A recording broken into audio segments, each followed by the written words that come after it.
Bismillahirrahmanirrahim.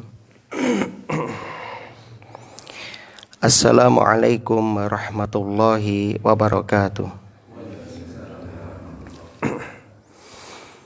Innal hamdalillah nahmaduhu wa nasta'inuhu wa nastaghfiruh wa na'udzu billahi min syururi anfusina wa sayyiati a'malina.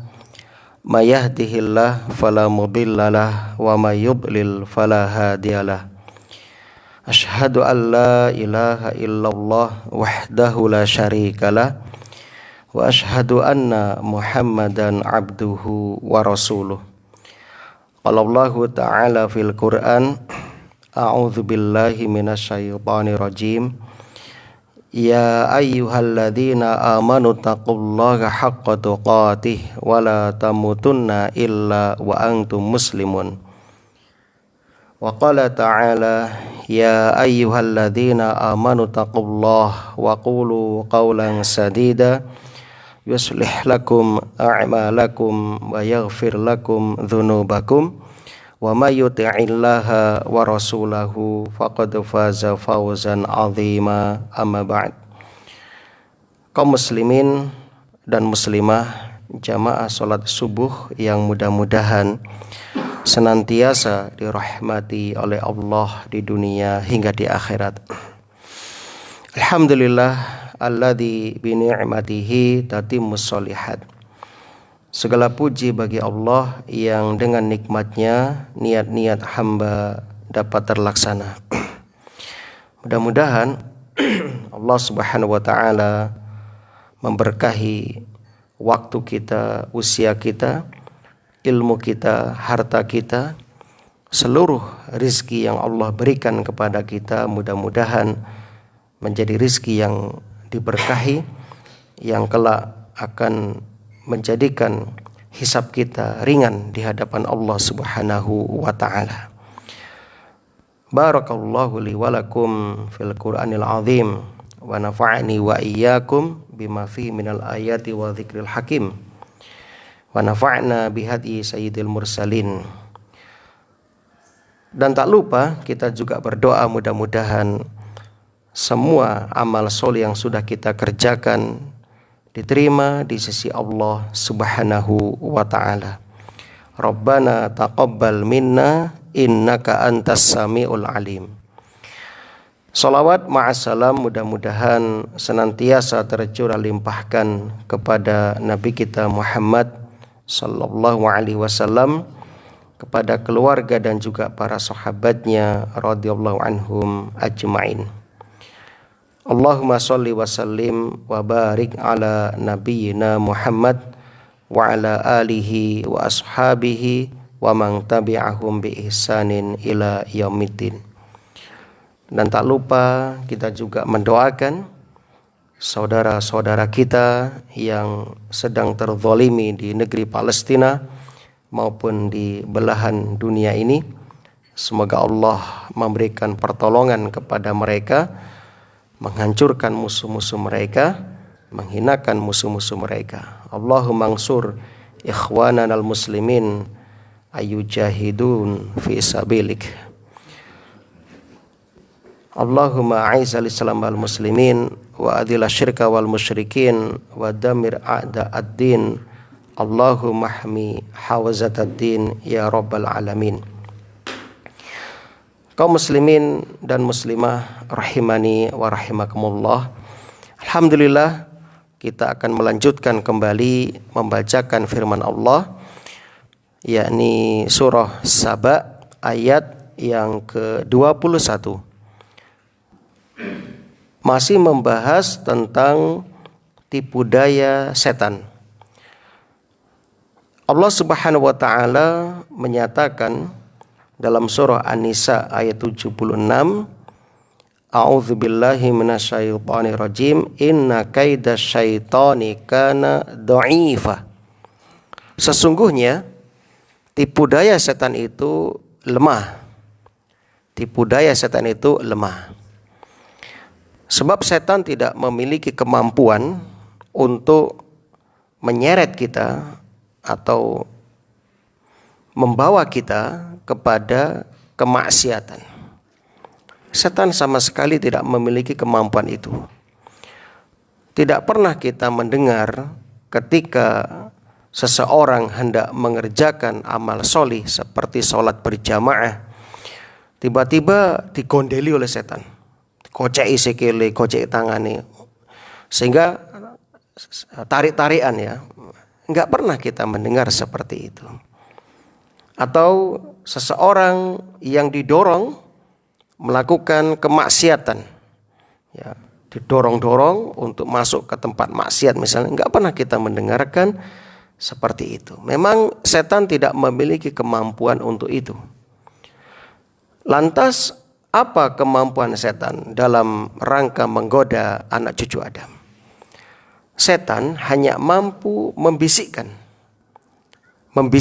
kepada kita. Maka kitalah yang mengeksekusi bisikan itu. Ya. Sebagaimana disebutkan dalam surah Ibrahim ayat yang ke-22. Innallaha wa'adakum wa'dal haqqi wa wa'adtukum fa akhlaftukum. Setan mengatakan, sesungguhnya Allah telah menjanjikan kepada kalian sebuah janji yang benar. Wa wa'adtukum, sedangkan aku, kata setan, menjanjikan kepada kalian, fa akhlaftukum, lalu aku menyelisihi apa yang telah aku janjikan itu. Wa ma kana liya 'alaikum min sultan. Ini pernyataan iblis. Dan tidak ada kekuasaan bagiku alaikum terhadap kalian illa kecuali ang da'autukum, aku hanya mampu mengajak kalian, menyeru kalian, fastajabtum li, lalu kalianlah yang mematuhi seruanku, memenuhi seruanku. Jadi kita nanti dari kiamat akan menyaksikan iblis itu khutbah di dalam neraka. Ketika pengikutnya itu menyalahkan iblis, oh gara-gara ikut kamu kami masuk neraka juga. Kemudian kata iblis, loh apa salah saya cuma bisiki kok. Saya gak pernah menghalangi kamu. Saya gak pernah nyeret kamu dan sebagainya untuk bermaksiat. Gak pernah, saya cuma membisiki saja. Ojo sholat, ya. Ojo sodako, cuma itu aja. Ya. Salah sopo sampean manut bisikanku, kan begitu kasarannya. Fala talumuni, kata iblis, maka janganlah kalian mencerca aku, mencela aku. Walumu anfusakum, tapi celalah diri kamu sendiri, kata iblis. Masya Allah. Maka dari sini jelas bahwasanya setan itu lemah. Ya. Maka kitalah yang harus pandai-pandai bermujahadah, berjihad untuk melawan bisikan-bisikan tersebut. Naam. Nanti akan kita sampaikan kiat-kiat dalam syariat kita bagaimana supaya kita tidak tergoda oleh bisikan iblis. Mari kita lihat dulu ayatnya. Ayat yang ke-21. A'udzubillahi minasyaitonirrajim. Wa ma kana lahu 'alaihim min sultan. Dan tidak ada kekuasaan iblis terhadap mereka. Illa lina'lama may yu'minu bil akhirati. Melainkan hanyalah agar kami dapat membedakan siapa yang beriman kepada akhirat mimman huwa minha fi syakkin, dan siapa yang ragu-ragu tentang akhirat. Masya Allah ya. Wa rabbuka ala kulli syai'in hafiz, dan Tuhanmu maha memelihara segala sesuatu. Perhatikan di sini penegasan dari Allah, wa ma kana lahu alaihim min sultan. Iblis dan bala bantuannya itu tidak ada kekuatan terhadap kita, anak cucu Adam. Tegas di sini. Ya. Jadi iblis itu hanya mampu membisik-bisikkan. Adapun secara kekuatan fisik untuk menarik kita, mendorong kita kepada kemaksiatan atau menghalangi kita dari ketaatan, mereka tidak memiliki kemampuan. Kaum muslimin yang berbahagia, dalam surat yang lain, yakni surah Al-Hijr ayat yang ke-39, di antara salah satu sarana iblis atau cara iblis untuk menyesatkan kita adalah melakukan tazyin. Tazyin itu artinya menjadikan indah di pandangan manusia perbuatan maksiat. La uzayyinanna lahum fil ardi. Pasti, kata iblis, aku akan menjadikan mereka memandang baik perbuatan maksiat. Banyak yang terjadi sekarang.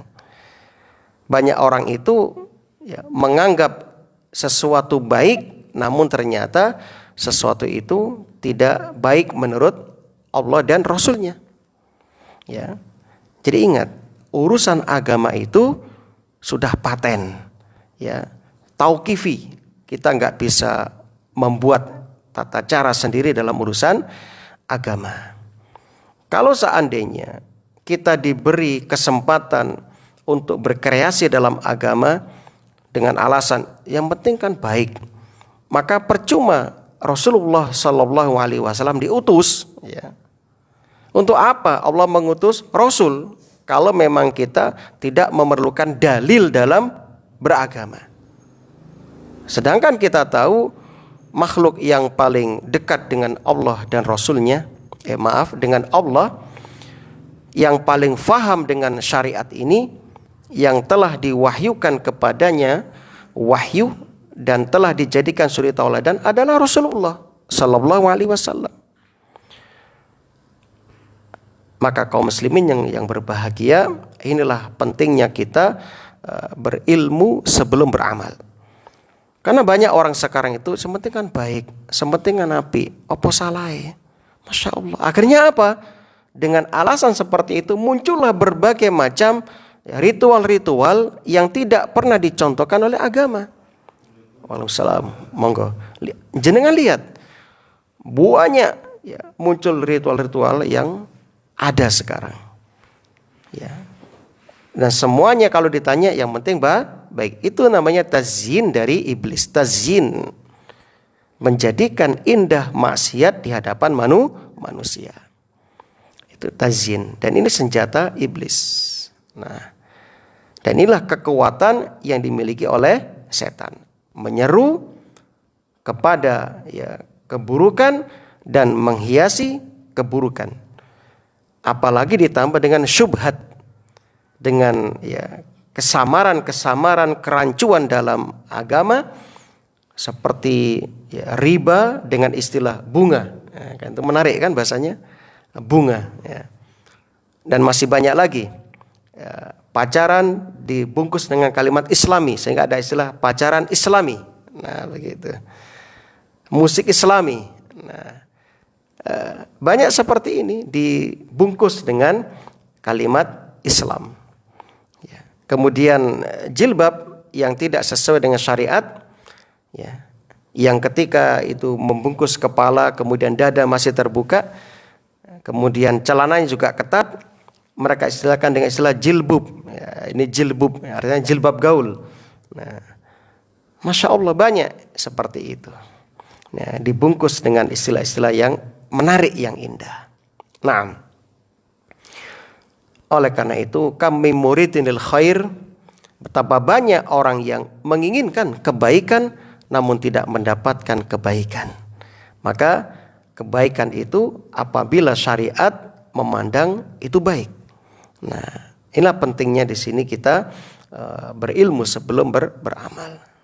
Jadi kita harus berdalil dalam menjalankan agama ini. Illa lina'lama may yu'minu bil akhirati mimman huwa minha fi syakkin. Perhatikan di sini, ternyata banyaknya orang yang terperangkap dalam jebakan iblis, itu diantaranya melainkan hanyalah agar kami dapat membedakan siapa yang beriman kepada adanya kehidupan akhirat dan siapa yang ragu-ragu tentang kehidupan akhirat. Masya Allah. Ini ada isyarat orang yang beriman dengan hari akhirat, hari akhir, dia tidak akan mudah untuk digoda oleh setan. Dia akan selamat dari godaan setan. Nah, ini kunci pertama.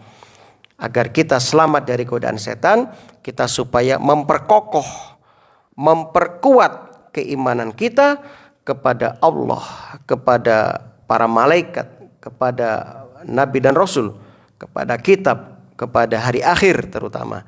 Nah, sebab ini ujian. Karena semua yang berkaitan dengan hari akhir itu pasti bersifat ghaib. Bersifat ghaib.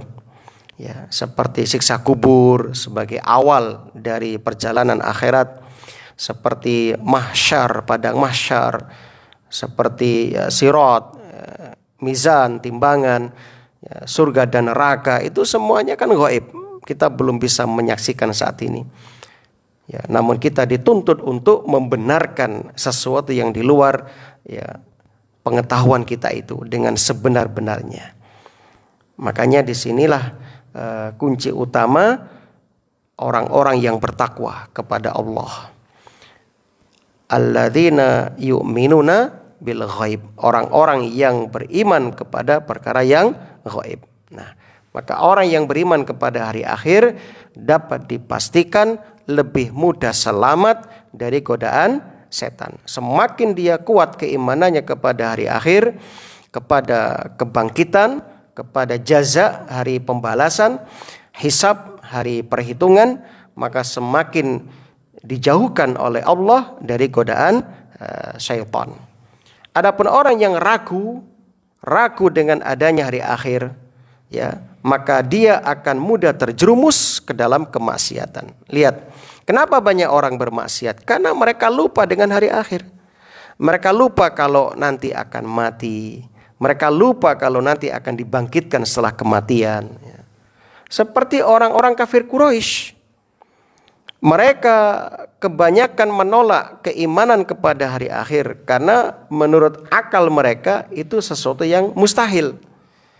Maka sebagaimana kita jelaskan ketika mengkaji tafsir surah Yasin, ketika disebutkan tentang adanya Yaumul Ba'ts, hari kebangkitan setelah kematian, orang-orang kafir Quraisy di antara mereka ada yang menggali kuburan, mengeluarkan tulang belulang, lalu ditumbuk, ditutu di hadapan Nabi sampai lembut, lalu ditunjukkan kepada Rasulullah. Ya Muhammad, bagaimana mungkin tulang belulang yang sudah hancur seperti ini akan dibangkitkan lagi? Nah, seperti itu.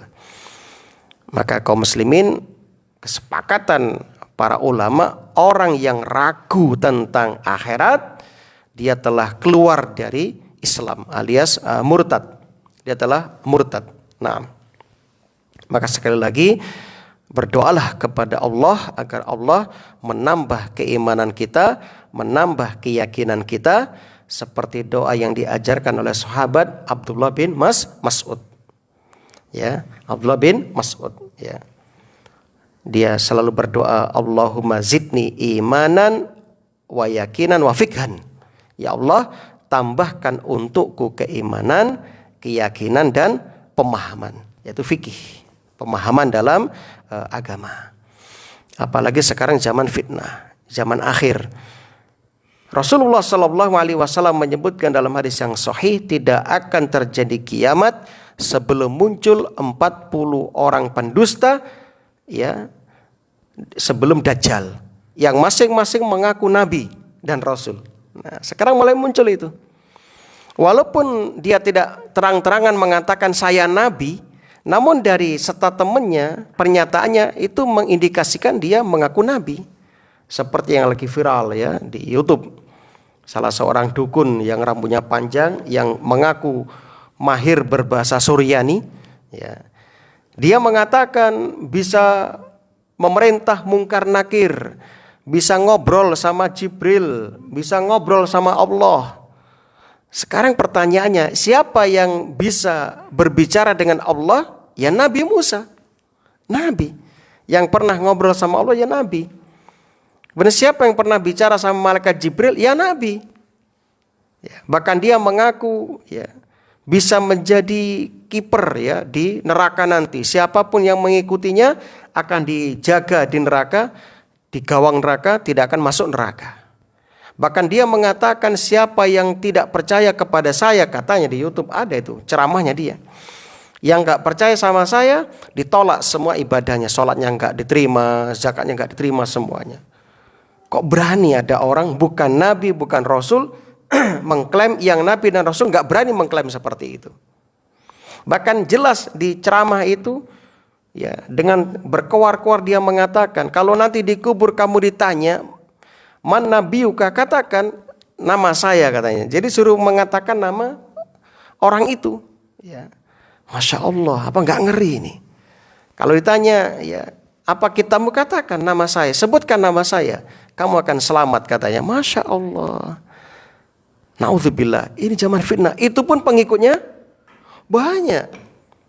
Sakjane iki sing gak beres yang mengaku seperti itu atau yang mengikuti kan begitu. Ini akalnya mana yang gak beres ini? Nah, ini kenyataan. Dan masih banyak ya orang-orang yang aneh-aneh sekarang itu, yang jelas-jelas pendusta itu ya yang diikuti oleh jutaan ya pengikut. Naudzubillah. Nah, ini menunjukkan apa? Dakwah harus terus disampaikan ya, karena terbukti ya, di zaman fitnah ini semakin banyak ya sesuatu yang aneh dan nyeleneh, namun di hadapan manusia dipandang benar. Ya, dan sebaliknya orang yang mendakwakan kebenaran sekarang dimusuhi. Dituduh ini dan itu, dimusuhi, dihalang-halangi, difitnah dan sebagainya. Naudzubillah, ini zaman fitnah kaum muslimin.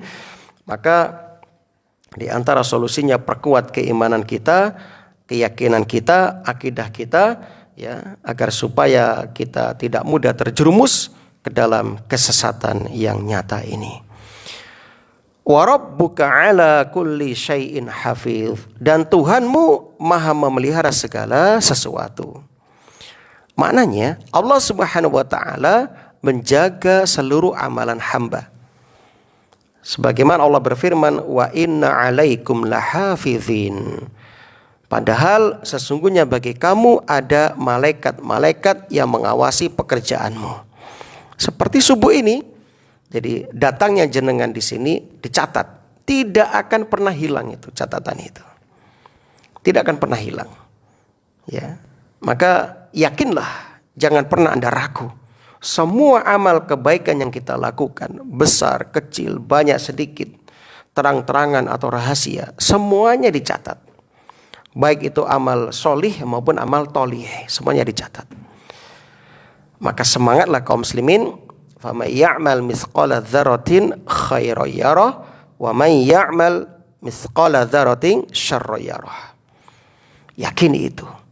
Bahkan Allah telah mengutus malaikat khusus untuk mencatat semua yang kita perbuat. Setiap detik yang kita lakukan, ya, setiap ucapan kita, tulisan kita, komentar kita, yang kita dengar, yang kita lihat, semuanya itu terjaga, tidak akan terhapus. Tidak ada yang luput dari pencatatan malaikat. Semua dihadirkan kelak di hari kiamat. Allah berfirman dalam surah Ali Imran ayat 30, yauma tajidu kullu nafsin ma 'amilat min khairin muhdara wa ma 'amilat min su'. Ya. Al-ayah. Pada hari ketika tiap-tiap diri mendapati segala kebajikan dihadapkan di mukanya. Ya, begitu juga kejahatan yang telah dikerjakannya. Sampai-sampai orang kafir mengatakan, ini catatan apa ini? Kok ya detail, sempurna, tidak ada yang luput sama sekali dari ini catatan apa ini? Nah, sampai-sampai orang kafir nanti mengatakan seperti itu, terheran-heran. Ya, dan juga menyesal. Terheran-heran dan juga menyesal. Itu orang-orang kafir nanti di hari kiamat. Ya, seperti itu. Kaum muslimin rahimani wa rahimakumullah ya. Jadi mari kita betul-betul menghadirkan keikhlasan hati. kejernihan hati ketika kita beramal soleh, ya. Betul-betul kita beramal itu lillahi ta'ala. Lillahi ta'ala. Walaupun tidak ada yang melihat, ya, tidak ada yang menyaksikan apa yang kita lakukan, tetap kita yakini Allah Subhanahu wa taala senantiasa, ya, menyaksikan, ya, memantau semua yang kita kerjakan. Naam. Mari kita lanjutkan, ya.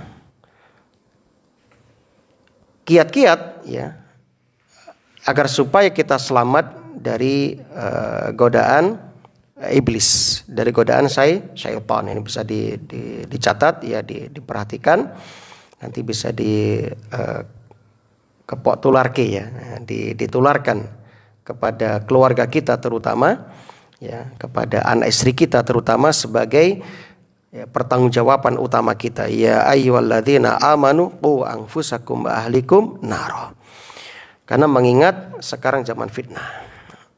Kiat pertama agar supaya kita, ya, tidak mudah diganggu oleh syaitan, yaitu berzikir kepada Allah Subhanahu wa taala.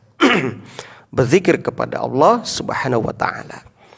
Dalam hadis Ahmad disebutkan, zikir itu ibaratnya seperti benteng yang kokoh yang tidak akan mudah ditembus oleh musuh-musuh. Nah, begitulah fungsi zikir bagi kita.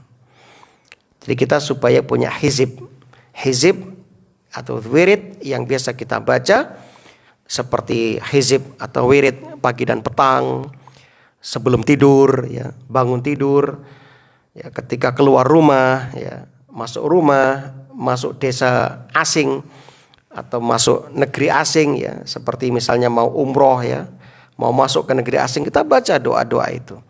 Atau mau ke tempat yang lain, ya, yang itu bukan tempat kita. Yang pertama, zikir, perbanyak zikir, ya.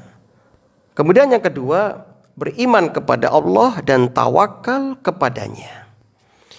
Dalam Al-Quran surah An-Nahl ayat 99 dan hingga ayat 100, Allah berfirman, innahu laisa lahu sultan 'alal ladzina amanu wa 'ala rabbihim yatawakkalun. Sesungguhnya iblis, setan, tidak ada kekuasaannya atas orang-orang yang beriman dan bertawakal kepada Rabb-nya. Jadi semakin kita kuat keimanan kita, terutama iman kepada hari akhir, ya, makanya sering disebutkan man kana yu'minu billah wal yaumil akhir. Barang siapa yang beriman kepada Allah dan hari akhir, disebutkan pokok yang pertama iman kepada Allah, disebutkan penghujungnya iman kepada hari akhir. Kenapa? Ini sebagai sokok guru nih, ya, ini sebagai pondasinya. Ini pondasinya. Baru sebutkan amal setelah itu. Man kana yu'minu billah wal yaumil akhir falyukrim dhaifahu, misalnya, muliakan tamu, misalnya. Falyakul khairan aw liyasmut, baru sampaikan amalan. Nah, ini menuntut apa? Ini menunjukkan iman itu bukan hanya pengakuan. Iman bukan hanya, ya, ucapan, hiasan di bibir, bukan. Tapi iman itu sebuah, ya, keyakinan yang menghunjam di dalam hati, kemudian diikrarkan dengan lisan, dibuktikan dengan jawarih, dengan anggota tubuh kita. Kemudian, ya, Allah melanjutkan firman-Nya, innama sultanuhu 'alal ladzina yatawallawnahu walladzina hum bihi musyrikun. Sesungguhnya, kata Allah, kekuasaan setan itu hanyalah atas orang-orang yang mengambilnya menjadi pemimpin dan atas orang-orang yang mempersekutukannya dengan Allah. Ini dia. Jadi kalau kita jatuh kepada kesyirikan, maka setan akan mampu menguasai kita. Banyak sekarang kita saksikan orang-orang yang jatuh kepada kesyirikan, menjadi kuburiyun, ya, orang-orang yang menyembah kuburan. Banyak sekali sekarang. Maka jangan tertipu kaum muslimin. Bahkan ada yang menyembah, ya, seseorang. Ya, banyak sekarang orang menyembah orang. Ya, naudzubillah. Ini sesuatu yang hulu, yang berlebihan, melampaui batas. Nabi datang, sahabat berdiri, Nabi melarang. Nabi gak suka. Ketika Nabi datang, sahabat jumeneng, itu Nabi gak mau, marah Nabi. Nah, Ini menunjukkan sesuatu yang berlebihan itu bisa menjatuhkan kepada kekufuran dan kesyirikan. Seperti orang Nasrani yang berlebihan terhadap Nabi Isa dan ibunya Maryam, sehingga menjadikan Nabi Isa sampai derajat yang dituhankan. Nah, naudzubillah, ini banyak terjadi sekarang. Adapun kiat ketiga, berzikir kepada Allah, ya, berwudu, sholat ketika bangun tidur, supaya lepas ikatan setan. Nah, sebagaimana kita sebutkan dalam hadis Al-Bukhari dan Muslim yang dulu kita sampaikan, ya, aqidah syaiton ala qafiyati ra'si ahdikum. Jadi ketika kita tidur, setan membuat 3 ikatan di tengkuk kita, yakni di leher bagian belakang, itu diikat dengan 3 ikatan.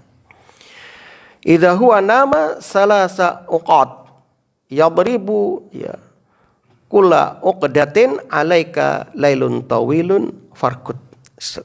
Ketika membuat 1 ikatan, setan mengatakan turu maneh, malam masih panjang. Terus begitu, ya. Kemudian fa in istaiqadha, apabila dia bangun, ya, bangun tidur, fadzakarallaha, lalu berzikir kepada Allah seperti membaca zikir bangun tidur, in halat uqdah, lepaslah 1 ikatan. Lepas 1 ikatan. Fa in tawaddo, kalau dia berwudu, in halat uqdah, lepas ikatan kedua. Fa in shalla, kalau dia sholat, in halat uqdah, lepas ikatan ketiga.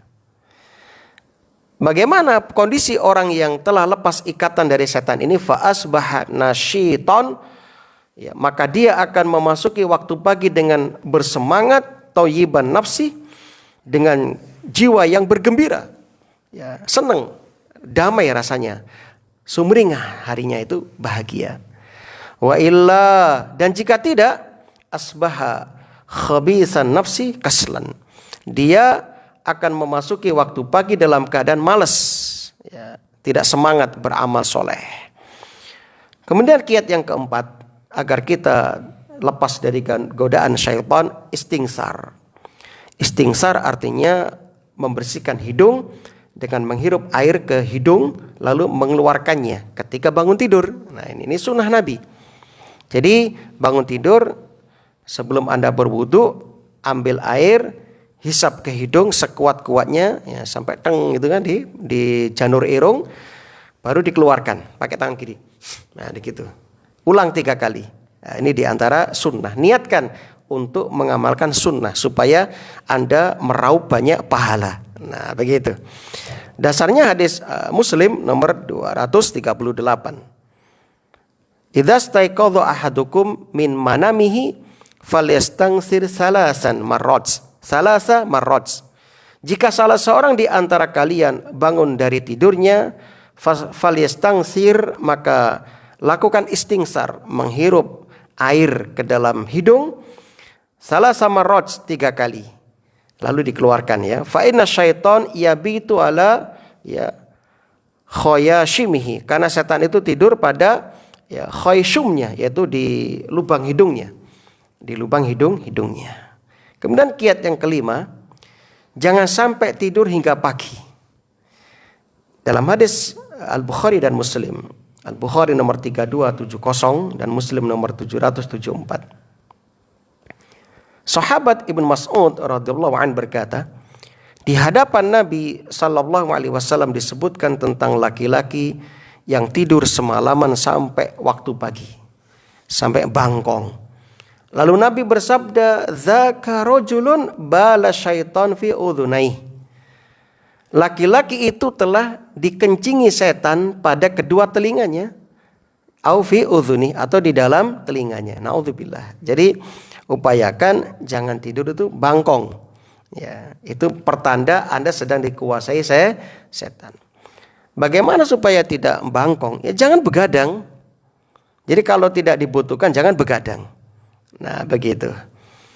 Kecuali Anda membutuhkan begadang, misalnya menjaga ibu yang sedang sakit, istri yang sedang sakit, atau ada tugas malam misalnya, seperti, ya, ada yang tugas kewajiban masif malam misalnya. Namun jika tidak membutuhkan, maka jangan sampai begadang. Ya, apalagi begadang hanya untuk ngobrol ngalor ngidul, ya, nggak jelas. Jangan. Nabi dalam hadis yang lain membenci perbuatan itu. Nabi tidak menyukai ngobrol setelah sholat isya kecuali perkara yang dibutuhkan seperti pengajian, membahas ilmu atau membahas urusan umat. Ya. Nah, adapun kiat yang keenam, berlindung dari gangguan setan ketika masuk kamar kecil. Ya, seperti yang sudah kita pahami bersama dengan membaca Allahumma inni a'udzubika minal khubusi wal khaba'is.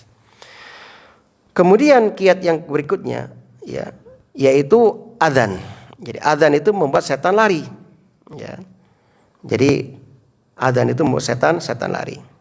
Jadi suara adzan membuat setan itu takut sehingga pergi menjauh. Ya, karena di dalam kumandang adzan sulit terjangkit riya dan kelalaian. Nah, kaum muslimin yang berbahagia, maka ketika adzan dikumandangkan seperti sholat subuh tadi, ya, itu setan lari durot, ya. Durot artinya terkentut-kentut dengan mengeluarkan suara yang keras, ya. Untuk apa? Supaya nggak mendengar adzan. Jadi dikeraskan suara kentutnya supaya nggak dengar adzan. Kalau selesai adzan, setan balik lagi menggoda kita. Nanti iqamah, setan lari lagi, durot sampai terkentut-kentut. Setelah itu setan datang lagi. Kemudian setan datang membisikkan pada kita, uzkur kada, ilingo iki, ilingo iku. Ya. Ingat ini, ingat itu. Nah, begitu. Nah, kemudian, ya,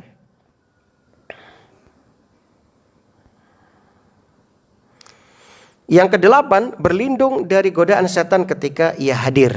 Misalnya Anda merasakan ada bisikan setan, maka segera berlindung. Seperti dalam Al-Quran surah Al-Mu'minun ayat 97. Wa qur rabbi a'udzubika min hamazatis syayatin. Ya Allah, aku berlindung kepada Engkau dari bisikan-bisikan setan. Wa a'udzubika rabbi ayyahdurun. Dan aku berlindung pula kepada Engkau ya Allah dari kedatangan mereka kepadaku. Ya, 9798. Bahkan dalam hadis yang lain yang sahih riwayat Ahmad, ya, dari Walid bin Al-Walid radhiyallahu an, ia berkata, ya Rasulullah ini ajidu wahsyah. Ya Rasulullah, aku sedih, aku sedang murung. Ya. Mungkin ada kadang merasakan moro-moro kok gelisah. Tiba-tiba nggak ada angin, nggak ada hujan, moro-moro kok gelisah sekali, ada apa ini? Ini ajidu wahsyah. Aku tiba-tiba sedih ya Rasulullah. Qala, kemudian Nabi bersabda, idza akhadta madja'aka faqul a'udzu bikalimatillahi tammati min ghadabihi wa iqabihi wa syarri ibadihi wa min hamazatis syayatin wa ayyahdurun. Nah, kemudian, ya, kata Rasul, maka kalau kamu mengalami itu, bacalah ketika hendak tidur, yaitu a'udzu bikalimatillah, aku berlindung dengan kalimat Allah at-tamma yang sempurna, min ghadabihi, dari, ya, murka Allah, wa iqabihi, dari, ya, hukuman Allah, wa syarri ibadihi, dari keburukan makhluk Allah, wa min hamazati syayatin, dari godaan syaitan, wa ayyahdurun, ketika hadir. Lalu apa kata Nabi? Fa innahu la yadurruk wa bil hari alla, ya, yaqrabak. Ya, kalau kamu membaca itu, maka kata Rasul, fa innahu la yadurruka bil hari wa alla yaqrabak.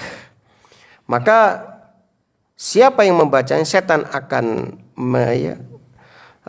tidak bisa menimpakan madarat kepadamu, dan setan tidak akan bisa mendekatimu. Masya Allah. Ya, maka baca ini. Ya, saya ulangi. A'udzu bikalimatillahi tammati min ghadabihi wa iqabihi wa syarri ibadihi wa min hamazatis syayatin wa ayyahdurun. Nah, sampai di situ. Nah, kemudian kiat yang ke-9, meminta perlindungan kepada Allah dari setan dengan sifatnya. Sifat setan itu apa? Hamz, yaitu kegilaan. Nafas, yaitu syair-syair setan. Nafkhun, yaitu sifat sombong. Nah, ini di antara sifat-sifat setan. Seperti yang kita baca dalam ta'awud, dalam hadis riwayat Ahmad, ani Nabi sallallahu alaihi wasallam, dari sahabat Abdullah bin Mas'ud radhiyallahu an, annahu kana yata'awwadz minasyaitan min hamazihi min hamzihi wa nafsihi wa nafkhihi. Jadi membaca a'udzubillahi minasyaitonir rajim min hamzihi wa nafkhihi wa nafsihi, atau dibalik boleh, min hamzihi wa nafsihi wa nafkhi, atau min hamzihi wa nafsihi wa nafkhi. Hamz itu artinya adalah kegilaan. Nafs itu artinya adalah syair-syair setan. Nafkhun itu artinya adalah sifat sombong. Sifat sombong. Nah, ini bisa dibaca ya. Dalam hadis Abu Dawud disebutkan a'udzubillahis samiil alim. A'udzubillahis samiil alim minasyaitonir rajim min hamzihi wa nafkhihi wa nafsihi. Nah, seperti itu. Jadi sifat setan pada hamz artinya mutah, yaitu sejenis kesurupan atau sawanan, seperti itu. Kenapa setan disifati dengan hamzun? Ya, karena setan itu menjadi sebab seseorang menjadi gila atau kesurupan. Yang kedua, setan disifati dengan nafkhun, artinya kibr, sombong. Ya, sebab setan selalu membisikkan pada manusia, ya, sehingga manusia itu merasa di atas yang lain. Akhirnya dia merendahkan yang lain. Yang ketiga, setan disifati dengan nafas, pakai sa, artinya adalah syi'run, syair. Karena setan membuat para penyair menyanjung, mencela, mengagungkan dan merendahkan bukan pada tempatnya. Jadi mereka tuh mengagungkan perzinahan, mengagungkan homer, ya, dan sebagainya. Nah, itu sehingga setan disifati dengan itu. Kemudian kiat yang ke-10 agar kita tidak digoda oleh setan, yaitu membaca ta'awud ketika hendak membaca Al-Quran. Fa idza qara'tal Qur'ana fasta'idz billah minasyaitonir rajim. Surah An-Nahl ayat 98. Apabila kamu membaca Al-Quran, hendaklah kamu meminta perlindungan kepada Allah dari syaitan yang terkutuk. Ini. Jangan lupa ya, ini sebagian ulama mengatakan wajib. Sebab di sini ada kalimat perintah. Qara'ta bentuknya fi'il madhi namun bermakna perintah. Dan banyak contoh dalam Al-Quran Allah menggunakan kalimat seperti ini, menggunakan kalimat berita, namun maksudnya adalah perintah. Ini lebih kuat daripada perintah itu sendiri. Adapun kiat ke-11, meludah ke sebelah kiri untuk menolak setan dalam sholat. Nah, kalau zaman Nabi kan masjidnya pasir ya. Jadi ketika ada godaan setan datang langsung meludah ke sebelah kiri. Nanti dikubur dengan pasir. Ya, pakai kaki kita. Nah, kalau masjid kita kan sudah pakai karpet ya. Atau mungkin keramik. Bagaimana? Ya kita bawa sapu tangan atau tisu. Kalau kita merasa digoda oleh setan dalam sholat, maka segera ambil tisu, meludah ke arah kiri kita. Nah, tiada tisu ya ludahnya. Nah, lalu kita saku lagi, lalu kita buang. Dasarnya mana? Hadis Muslim nomor 2203. Dari Abu Ala bahwa Utsman bin Abil Al-As mendatangi Nabi SAW berkata, "Ya Rasulullah, sesungguhnya setan mengganggu solat dan bacaanku. Ia terus menggodaku ya Rasulullah." Jadi dia tuh baca Quran bulat ya, balik-balik dan sebagainya, sering lupa dan sebagainya baca Quran, berarti digoda setan. Maka kata Rasul, "Dzaka syaitan," itu setan. "Yuqalu lahu khinzib," yang diberi nama khinzib. Jadi setan yang suka menggoda orang sholat namanya khinzib.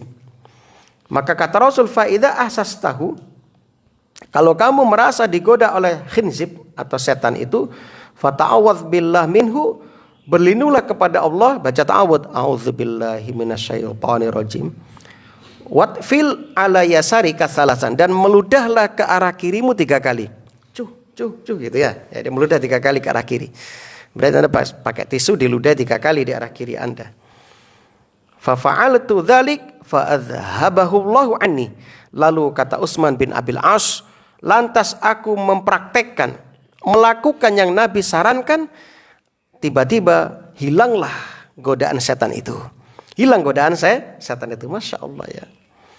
Nah, dan meludah di sini bisa meludah betul-betul, bisa seperti orang nyuwuk ya, yaitu menyemburkan angin disertai sedikit air liur. Gitu ya, seperti itu. Seperti orang yang sedang nyuwuk ya. Jompa-jampi itu. Gitu kan, seperti. Bisa seperti itu. Dengan syarat tidak mengganggu orang di sebelah kiri kita. Tidak mengganggu orang sebelah kiri kita, atau tidak mengotori tempat sholat. Nah, maka solusinya ya pakai sapu tangan atau pakai tisu. Kemudian yang ke-12, tidak menoleh dalam sholat. Ini godaan setan. Dari Aisyah radhiyallahu an, ia bertanya kepada Rasulullah mengenai menoleh dalam sholat. Kata Nabi, huwa ikhtilasun, itu sebuah pencopetan. Ya, yakhtalisu syaitan min sholati ahadikum. Ya, copetan dari setan terhadap sholat kalian. Nah, banyak orang ya sholat itu tolak-toleh. Bahkan ada yang sholat itu sambil sholat Allahu Akbar gini, ngertek kepala ya. Sudah, Anda sabar. Sholat itu fokus. Kata pas sujud, jangan tolak-toleh, jangan kertak-kertak kepala ya. Nah, jadi fokus ya. Anda boleh melakukan ketika darurat aja. Yang ke-13, tidak boleh melewati orang sholat. Ya, jadi jangan melewati orang sholat. Dari hadis Bukhari dan Muslim yang sahih disebutkan dari sahabat Abu Sa'id, idza marra baina ya yadai ahadikum syai' wa huwa yusalli ya falyamna'hu fa in aba falyamna'hu fa in aba falyuqatilhu fa inna ma huwa syaitan. Jika ada yang melewati di hadapan salah seorang dari kalian yang sedang sholat, maka falyamna'u, cegahlah dia. Kalau dia tetap gak mau, cegah terus. Ya, dicegah. Kalau tetap gak mau, ya dicegah, maka falyuqatilhu, gasaklah dia. Bahasa hasilnya perangilah dia. Maksudnya apa? Ya, terus dipertahankan mencegahnya. Ya, dipertahankan mencegahnya. Kenapa? Orang yang ngotot tetap mau lewat depan orang sholat itu fa innama huwa syaiton, itu adalah setan. Itu setan. Nah, begitu. Jadi dari sini bukan diartikan ya lewat apa itu, jika ia memaksa lewat sampai yang ketiga kalinya lalu dibunuh, enggak. Maksudnya apa? Cegahlah dia dengan lebih keras. Ya, kalau dia mau lewat yang pertama dicegah dengan biasa, tetap ngotot, dikuatkan lagi pencegahannya, tetap ngotot, diperkuat lagi mencegahnya. Nah, itu maksudnya. Bukan berarti diperangi kan, bukan, atau dibunuh, bukan. Nah, nanti gak jadi sholat kalau gasaan kan begitu kan. Nah, begitu sebagaimana penjelasan Ibnu Battal dalam Syarah Sahih Al-Bukhari. Ya, yaitu bisyiddah wal quwwah, ya, supaya dicegah dengan lebih kuat lagi. Adapun yang ke-14, ya, sebelum kita akhiri, sujud tilawah. Ya. Jadi dalam hadis Muslim nomor 81, idza qara'a ibnu Adam as-sajdah fasajada i'tazala syaitan yabki. Ketika anak cucu Adam membaca surah Sajdah, ya, lalu dia sujud tilawah, i'tazala syaitan yabki, setan akan pergi sambil menangis dan berkata, ya wailah, celaka aku. Nah, begitu, celaka aku. Umira banu Adam bisujud fasajada. Telah diperintah anak cucu Adam bersujud lalu sujud, falahul jannah, maka baginya surga.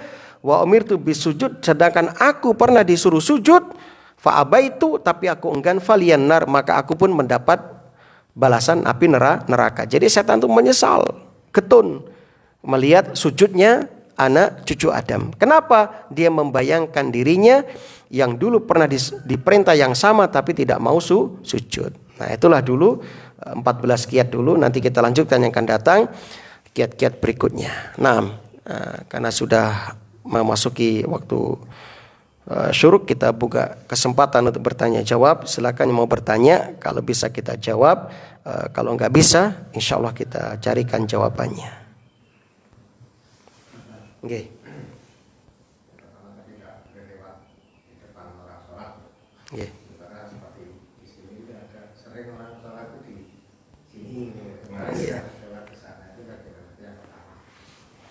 Kemudian yang kedua tentang sujud tilawah tadi, ya kita baca Quran, kita ada ayat sajadah, apakah sujudnya itu harus menghadap kiblat?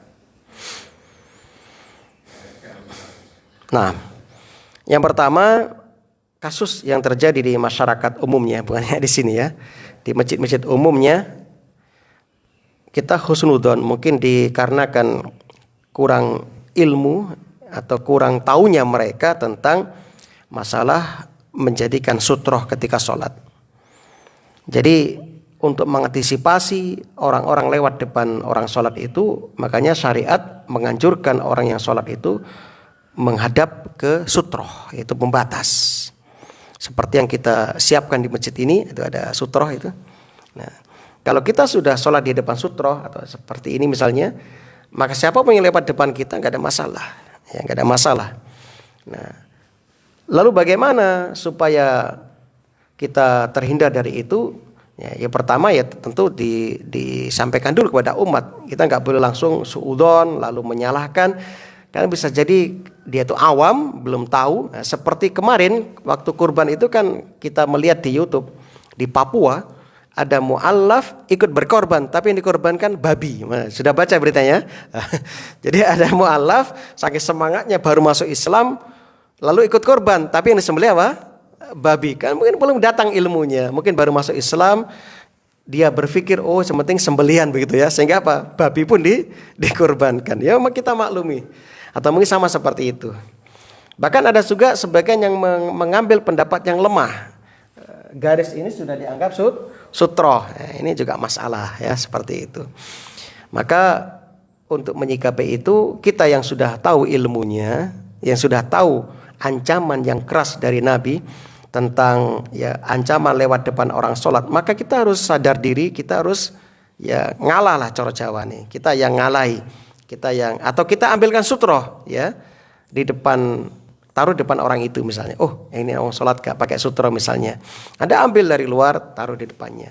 Kalau Anda sedang bawa tas, taruh depannya tas Anda, atau Anda sendiri jadi sutrohnya misalnya, untuk teman-teman bisa lewat. Karena bisa jadi orang itu sholat Jumat, dia masbuk misalnya, pas depan pintu keluar, akhirnya nggak bisa keluar kan, antri. Nah, sebagai solusinya ya Anda harus jadi sutroh misalnya supaya bisa keluar. Nah ini solusinya. Kalau kita menyarankan sholat ke depan sekalian, ya bagus ya. Ya boleh. Dengan catatan orang itu ya betul-betul siap untuk menerima kebenaran, kan begitu. Karena ada orang kan kita nggak kenal, ketika kita ingatkan malah rame dan sebagainya. Nah ini juga masalah. Namun jika Anda sebagai takmir atau sebagai sesepuh ya di masjid yang kita ampu ini, Anda punya hak untuk itu. Kalau ada orang datang sholat di tengah, anjurkan ya suruh maju sekalian, karena boleh ya. Karena kadang ada sutra yang bergerak, itu manusia. Kita sholat di belakang, dia pindah, ya sudah kita maju. Atau kita cari sutra. Nah, ini bagi yang ngerti ilmunya. Bagi yang nggak ngerti. Nggih. Nggih. Boleh saja. Yang penting nanti setelah itu ada penjelasan. Supaya nggak ada suudzon, nggak ada berburuk sangka. Sekali lagi, bisa jadi dia nggak ngerti tentang hukum sutro, atau bisa jadi dia pakai pendapat yang lemah tadi yang mengatakan garis sudah dianggap sutro. Makanya di sini ada kayak garis ini. Seperti nanti kita bisa dialog dulu. Nah, jadi intinya ketika kita berdakwah dengan baik, dengan bil hikmah. Kemudian pertanyaan kedua, sujud tilawah, ya, apakah mesti menghadap kiblat? Apakah mesti menghadap kiblat? Nah, kan begitu pertanyaannya.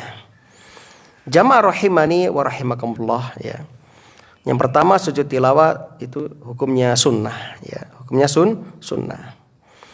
Kemudian pertanyaan bisa ditambah sebenarnya, apakah dalam keadaan suci yang seperti kan ya? Karena ada kalanya orang itu sedang nggak berwudu tiba-tiba dengar orang baca surat sajadah, kan nggak berwudu dalam kondisi tidak suci. Bagaimana apa bisa ikut sujud juga kan begitu? Karena dianjurkan yang membaca atau yang mendengar itu ya supaya sujud tilawah. Ya, sah nggak sujudnya kalau dia sujud dalam keadaan tidak suci. Nah, kaum muslimin yang berbahagia, ya. Jadi sekali lagi, sebagian ulama itu menghukumi sujud tilawah itu seperti sholat. Sujud dalam sholat. Sujud dalam sholat dianggap sah kalau dalam keadaan suci. Begitu juga ya sujud dalam sholat dianggap sah kalau menghadap kiblat. Ya kan gitu. Makanya di sini ulama ini mengatakan untuk sujud tilawah itu harus dalam keadaan suci dan menghadap kiblat. Dan menghadap kiblat serta takbir ketika hendak sujud dan takbir ketika bangun dari sujud. Ini menurut sebagian ulama. Sebagian ulama yang lain memandang sujud tilawah ini adalah ibadah, bukan dihukumi seperti sholat, bukan sholat. Jadi sujud tilawah ini kata ulama yang kubu kedua. Jadi emang ada dua kubu ya. Kubu pertama mengatakan sujud tilawah itu sama dengan sholat sendiri. Sehingga aturannya kayak aturan sholat. Harus suci, menghadap kiblat, diawali dengan takbir. Kemudian kubu kedua memandang sujud tilawah ini hanya murni ibadah saja, bukan sholat. Oleh karena itu tidak disyaratkan harus suci, tidak disyaratkan menghadap kiblat, ya. Tidak disyaratkan menghadap kiblat. Dan berbagai hal yang telah dibahas oleh para ulama dalam masalah ini. Dari dua pendapat ini, mana pendapat yang rajih, pendapat yang unggul? Ya.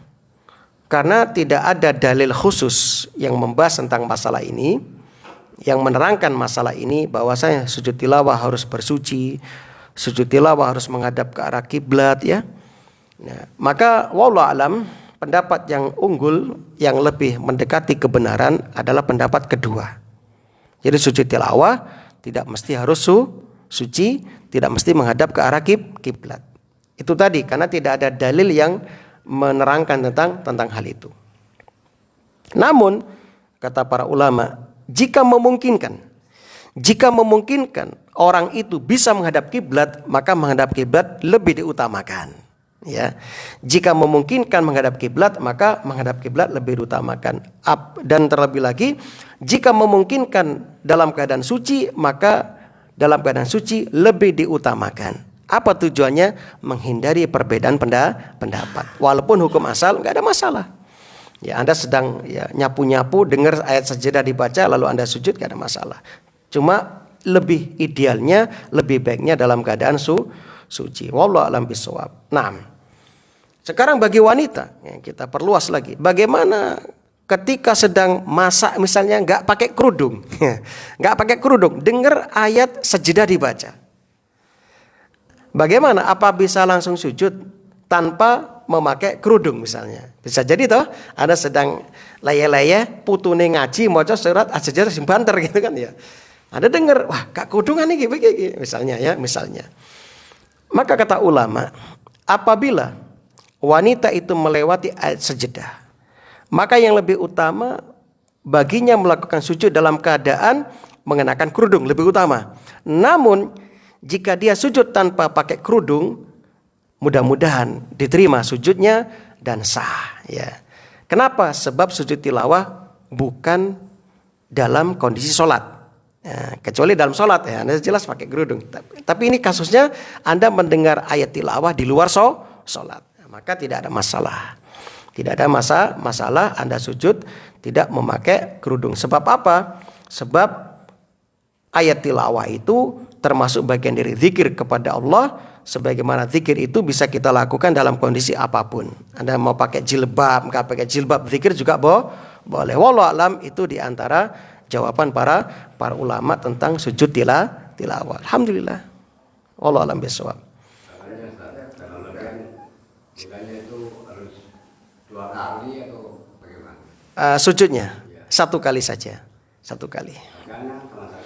Bacaannya ada yang mengatakan sajadah wajhiha lilladzi itu, ada yang mengatakan subhana rabbiyal a'la, subhana rabbiyal a'la, sebagaimana hadis Ahmad seperti itu. Iya, jadi begitu bacaannya. Kalau Anda mau baca sajadah wajhiha, monggo. Kalau membaca subhana rabbiyal a'la juga monggo. Nah. Nggih. Ya, waktunya enggak kurang. Sering kita lihat di Masjidil Haram itu Syekh Sukses ketika jadi imam dan syekh yang lain itu menghadapnya bukan ke tempat sujud. Jadi ketika kita lihat di itu dan lurus ke depan begini. Apakah itu hanya untuk imamnya, sementara yang di belakang saya sebab menghadap ke bawah? Ada ketentuan atau gimana? Nah, baik, mungkin kalau saya belum memperhatikan betul ya itu, itu, ya, itu lihat ke sana atau kemana? Kan itu madhab Ka'bah ya, iya, madhab Ka'bah ya. Nah, iya betul. Kaum muslimin rahimani wa rahimallah. Tentang batasan memandang dalam sholat. Di antara salah satu hikmah, ya, salah satu hikmah dijadikan sutra dalam sholat untuk menjadikan batasan dalam memandang. Kalau kita tidak ada sutra dalam sholat, pandangan kita bisa lebar, bisa nggak terbatas, kan begitu. Sedangkan sutra sebagaimana kita ketahui itu ditaruh di hadapan orang sholat, di hadapan tempat sujud. Sehingga tujuan utamanya supaya ketika sholat itu bisa menghadap ke tempat sujud. Adapun kasus untuk imam-imam Masjidil Haram yang mana mereka memang sholat menghadap kiblat, maka apa itu menghadap Ka'bah, maka memang ada ya pengecualian di sini. Ketika kita sholat memang diperintahkan menghadap ke kiblat atau ke arah Ka'bah itu sendiri, ke rumah Allah. Nah, ini memang ada pengecualian, insya Allah seperti itu. Yang jelas, yang harus diperhatikan itu jangan sampai ketika sholat menghadap ke langit atau ke atas, ini nggak boleh, karena ada yang tegas, ya. Ya, jadi adapun menghadap ke tempat sujud dan menghadap ke kiblat ke Baitullah itu memang ada perlakuan khusus di sini. Yang dilarang itu menghadap ke langit, ke atas. Nah, jadi itu Bapak ya. Nah, jadi kesimpulannya untuk sholat umum kita upayakan pandangan kita tidak lepas, ya, karena kita tidak sedang di hadapan Ka'bah, maka kita upayakan sholatnya menghadap ke sutroh, batas ke tempat sujud itu. Kalau kita sholat di Baitullah memang dianjurkan menghadap ke Baitullah, termasuk Anda yang makmumnya. Kalau di depan Baitullah langsung, nah, lihat ke rumah Allah, kan begitu. Nah, itu akan menghadirkan ya kekhusyuan dan penghormatan. Nah, seperti itu. Wallahu a'lam bishawab. Baik, saya kira itu dulu nggih. Sudah cekap. Adapun pertanyaan keempat nanti yang bisa nyusul ke depan. Kita tadi sampai ke 14 kiat agar kita tidak digoda oleh syaitan. Semoga ini bermanfaat. Subhanakallahumma wa bihamdik asyhadu an la ilaha illa anta astaghfiruka wa atubu ilaik. Assalamualaikum warahmatullahi wabarakatuh.